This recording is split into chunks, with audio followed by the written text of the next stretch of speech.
ناس كتير قوي على السوشيال ميديا من أول اشتعال الأزمة بين الجانبين الفلسطيني والإسرائيلي بعد عملية طوفان الأقصى، وهي مركزة مع اللاعب المصري محمد صلاح نجم نادي ليفربول، ومستنية دعمه للقضية الفلسطينية على حساباته الشخصية.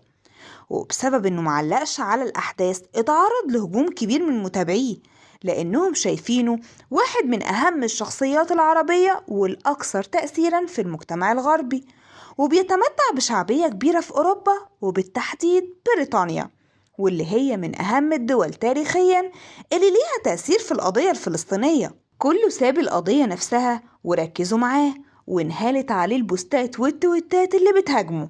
في اللي كتب: اعتبر شهداء فلسطين زي ملكة انجلترا اللي نزلت لها نعي، واللي نزل صورة لمحمد صلاح وهو نايم وعلق عليها: اصحى يا كابتن، هو النت فاصل عندك ولا ايه؟ وفي اللي كتب: محمد صلاح عمره ما دعم فلسطين، وانها مش قضيته، وما يستحقش لقب فخر العرب. وخد عندك من التريقة والسف ده بقى كتير. لكن الحقيقة اللي كتير بيغفلها من المهاجمين ليه إن محمد صلاح واحد من أكتر الداعمين للقضية الفلسطينية من بداية مسيرته الكروية. وواحدة من مواقفه لدعم فلسطين رفضه مصافحة لاعبي فريق مكابي الإسرائيلي لما كان صلاح وقتها لاعب في بازل السويسري، وتهرب صلاح من المصافحة التقليدية قبل بداية المباراة مع لاعبي الفريق الإسرائيلي في الدور التمهيدي الثالث بمسابقة دوري أبطال أوروبا 2013. ونزل صلاح الملعب بعد انتهاء المصافحة.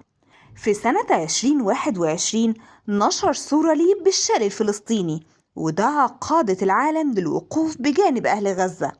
وكتب صلاح في وقتها: إنني أدعو جميع قادة العالم بما في ذلك رئيس وزراء البلد الذي كان موطنا لي طيلة السنوات الأربع الماضية إلى بذل كل ما في وسعهم للتأكد من توقف العنف وقتل الأبرياء على الفور، لقد طفح الكيل.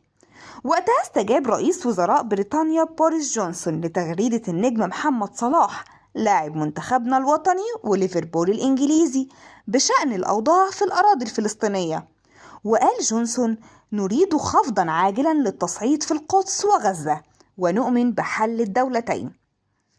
محمد صلاح لاعب مصري بيحب فلسطين زي ما بيحب بلده زي أي مصري، ومش معنى إنه ما كتبش بوست يبقى هو مش بيدعم أو مش زعلان على اللي بيحصل.